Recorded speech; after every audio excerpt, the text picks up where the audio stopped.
സല്ലല്ലാഹു അലാ മുഹമ്മദ് സല്ലല്ലാഹു അലൈഹി വസല്ലം സല്ലല്ലാഹു അലാ മുഹമ്മദ് സല്ലല്ലാഹു അലൈഹി വസല്ലം. ാണോ എന്ന് എനിക്കറിയില്ല. മൊബൈൽ ഫോണിൽ ഭാര്യ അതാ ഏതെങ്കിലും ദിക്റിന്റെ മജ്ലിസ്, ഏതൊക്കെയോ ദിക്റിന്റെ പേരൊക്കെ അയാൾ പറഞ്ഞു. ആ ദിക്റിന്റെ മജ്ലിസ് ഓണാക്കിയിരുന്നാൽ ഞാൻ വിളിച്ചാൽ പോലും അവൾ എന്നെ മെയിൻറ്റ് ചെയ്യൂല, ഞാൻ വിളിച്ചാൽ പോലും അവൾ എനിക്ക് ഉത്തരം തരൂല. ആ സമയത്ത് വീട്ടിൽ പോയാ ചായ കിട്ടൂല, ആ സമയത്ത് വീട്ടിൽ പോയാ വെള്ളം കിട്ടൂല. ഇവള് ചെല്ലുന്ന ദിക്ർ ഏതാണ് എന്നാ എനിക്ക് മനസ്സിലാകാത്തത്. സ്വന്തം ഭർത്താവിനെ പരിഗണിക്കാതെ മുസ്ലിയാര് പറഞ്ഞ ദിക്റും കേട്ടിട്ട് ഈ മുസ്ലിയാര് കൊടുക്കുന്ന ദിക്ർ ഏതാണ് എന്നാണ് എനിക്ക് മനസ്സിലാകാത്തത്. ഇയാള് പറഞ്ഞു കൊടുക്കുന്ന ദിക്ർ ഏതാണ് എന്ന് എനിക്ക് മനസ്സിലാകാത്തത്. ഓൺലൈനിൽ ഇരിക്കുന്ന മുസ്ലിയാരെ കൂടെ ചെല്ലുന്ന ദിക്റിന്റെ പേരിൽ സ്വന്തം ഭർത്താവിന്റെ ചായ മുടക്കുന്ന പെങ്ങന്മാരായി, സ്വന്തം ഭർത്താവിന്റെ ഭക്ഷണം മുടക്കുന്ന ഭാര്യമാരായി. ഓ വയത് കേൾക്കുന്ന പെങ്ങളെ, വയത് കേൾക്കുന്ന ഉമ്മ, നമ്മൾ അതപ്പതിച്ചു പോയാൽ ഹബീബ് നബി സല്ലല്ലാഹു അലൈഹി വസല്ലം തങ്ങൾ പറഞ്ഞത് എന്താണ് എന്നറിയോ?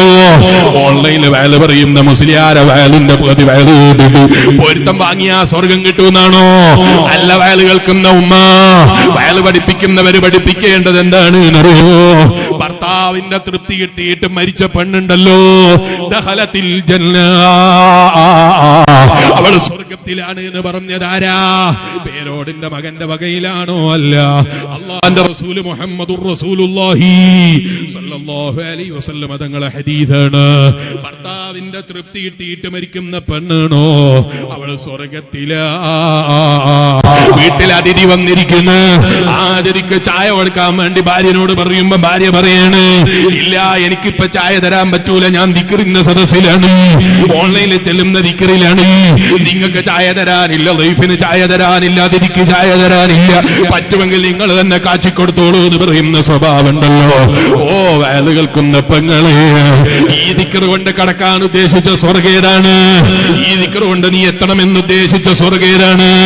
ഭർത്താവിന്റെ തൃപ്തി കിട്ടിയിട്ട് റസൂലുള്ളാഹി സ്വല്ലല്ലാഹു അലൈഹി വസല്ലം നിങ്ങൾ പറഞ്ഞ സ്വർഗം ഉണ്ടല്ലോ, ആ സ്വർഗമല്ലെങ്കിൽ പിന്നെ നിന്നോട് വയത് പറയുന്നതിന് കാര്യമില്ലല്ലോ. അതേ സ്ഥാനത്ത് ഭർത്താവിന്റെ തൃപ്തി കിട്ടിയിട്ട് മരിക്കുന്ന പെണ്ണുണ്ടല്ലോ, ദഖലത്തിൽ ജന്ന, അവൾ സ്വർഗത്തിൽ പ്രവേശിച്ചു പോയി. അഷ്റഫുൽ ഖൽഖ് മുഹമ്മദുർ റസൂലുള്ളാഹി സല്ലല്ലാഹു അലൈഹി വസല്ലം രാവിലെ സുബഹിന്റെ സമയത്ത് വീട്ടിൽ നിന്ന് ഇറങ്ങി പോകുന്ന ഭർത്താവാണ്. എവിടേക്ക്? ജോലിക്ക് വേണ്ടി പോവാണ്, അധ്വാനിക്കാൻ വേണ്ടി പോവാണ്. ആ ഭർത്താവ് തിരിച്ചു വരുന്നത് മഗ്രിബിന്റെ സമയത്താണ്. ഭർത്താവിന് നേരത്തെ ഭക്ഷണം കിട്ടണം എന്ന് ആഗ്രഹിച്ചു വരുന്ന സമയമാണ്. ഉച്ചക്ക് വീട്ടിലെ ഭക്ഷണം കഴിക്കാൻ കഴിഞ്ഞിട്ടില്ല, ഹോട്ടലിലെ ഭക്ഷണമാണ്. രാത്രിയെങ്കിലും വീട്ടിൽ നിന്ന് ഭക്ഷണം കഴിക്കണം എന്ന് വിചാരിച്ചിട്ടാണ് വീട്ടിലേക്ക് കയറി വരുന്നത്.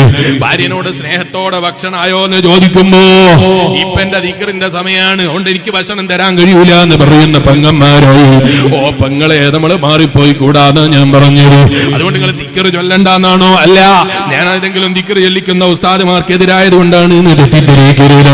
അയാൾ കേൾക്കുന്ന മുസ്ലിമേ, നേരത്തെ ഭക്ഷണം ഉണ്ടാക്കിയിട്ട് ആ ഭർത്താവിനെ നേരത്തെ വിളമ്പി വെച്ചിട്ട് ദിക്ർ ചൊല്ലിക്കോളൂ. ഭർത്താവിന് ഉത്തരം ചെയ്യാത്ത നിലക്ക് നിങ്ങൾ എന്ത് ദിക്ർ ഏത് മഹാന്റെ കൂടെ ചൊല്ലിയാലും ഭർത്താവിന്റെ പൊരുത്തക്കേട് വാങ്ങിയിട്ട് സ്വർഗം വാങ്ങാന്നുമ്മ തെറ്റിദ്ധരിച്ചു പോയിക്കൂടാ. ഭർത്താവിന്റെ തൃപ്തി വാങ്ങുന്ന പെണ്ണാണോ ദഖലത്തിൽ ജന്ന. അങ്ങനെ മരിക്കുന്ന പെണ്ണാണെങ്കിൽ അവൾ സ്വർഗത്തിൽ കടന്നുപോയി. മുഹമ്മദുർ റസൂൽ